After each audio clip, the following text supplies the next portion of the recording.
Hello welcome to Filmatic. అంజనాద్రిలో చిన్నపాటి దొంగతనాలు చేస్తూ ఊర్లో వాళ్ళ శాపనార్థాలు అక్క చేత తిట్లు తింటూ టైంపాస్ చేస్తుంటాడు హనుమంతు. తాను ప్రేమిస్తున్న మీనాక్షిని రక్షించబోయి చావు దెబ్బ తిని నదిలో పడతాడు. ప్రాణం పోయే తరుణంలో ఓ దివ్యమణి దొరుకుతుంది హనుమంతుకి. సూర్యోదయం అప్పుడు హనుమంతుకి ఎనలేని శక్తినిచ్చే ఈ మణి సాయంతో ఊరికి పీడలా పట్టిన ఓ జులుందారి వ్యవస్థను తొక్కిపెట్టి అంజనాద్రికి మంచి రోజు తీసుకొస్తాడు. అంతా బాగుంది అనుకునే తరుణంలో అంజనాద్రిలో అడుగుపెడతాడు మైకేల్.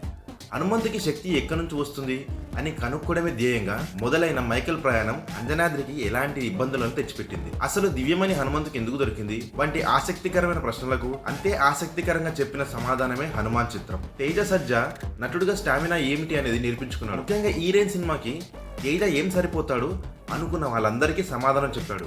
ప్రేమ, బాధ, కోపం, హాస్యం వంటి అన్ని ఎమోషన్స్ ను అద్భుతంగా పండించాడు. ఇక ఫైట్ సీన్లలో హీరోయిజం ను కళ్ళతో ఎలివేట్ చేసే తీరు ప్రశంసనీయం. వినయ్ రాయ్ పాత్ర హాలీవుడ్ చిత్రం సోనిక్ ద హెడ్జ్ హాగ్ లో జిమ్ క్యారీ క్యారెక్టరైజేషన్ ను మరియు ది ఇంక్రెడిబుల్ లో విలన్ భావజాలాన్ని గుర్తు చేస్తుంది. వినయ్ ఆ పాత్రలో జీవించేశాడు. అమృత అయ్యర్ అందంతో పాటు అభినయంతోనూ ఆకట్టుకుంది. వరలక్ష్మి శరత్ కుమార్ ఈ సినిమాలో మంచి ఎమోషన్స్, ఊరమాస్ ఫైట్స్ తో అలరించింది. గెటప్ శ్రీను అండ్ వెన్నెల కిషోర్లను కేవలం కామెడీ సీన్లకు మాత్రమే పరిమితం చేయకుండా వారి పాత్రలను కథన గమనానికి వినియోగించుకున్న తీరు బాగుంది. సముద్రకనికి చాలా రోజుల తర్వాత అర్థవంతమైన పాత్ర లభించింది. ఎంతో బాధ్యత ఉన్న ఆ పాత్రను ఆయన చక్కగా పోషించి పాత్రకు మంచి గౌరవాన్ని తెచ్చిపెట్టాడు. ఈ స్థాయి సీజీ వర్క్ మన తెలుగు సినిమాల్లో చూస్తానని నేనైతే ఎప్పుడు అనుకోలేదు. ఎప్పుడు హాలీవుడ్ సినిమాలో మాత్రమే చూసే రియలిస్టిక్ ఫీల్ ఇచ్చే గ్రాఫిక్ వర్క్ హనుమాన్ సినిమాలోనే ఉండడం అబ్బురపరుస్తుంది. ఈ సినిమాకి మెయిన్ అసెట్స్ ఈ గ్రాఫిక్ వర్క్. ముఖ్యంగా చివరి 10 నిమిషాల్లో ఆంజనేయ స్వామిని చూపించే విధానం రోమాలను నిక్కపడుచుకునేలా చేస్తుంది.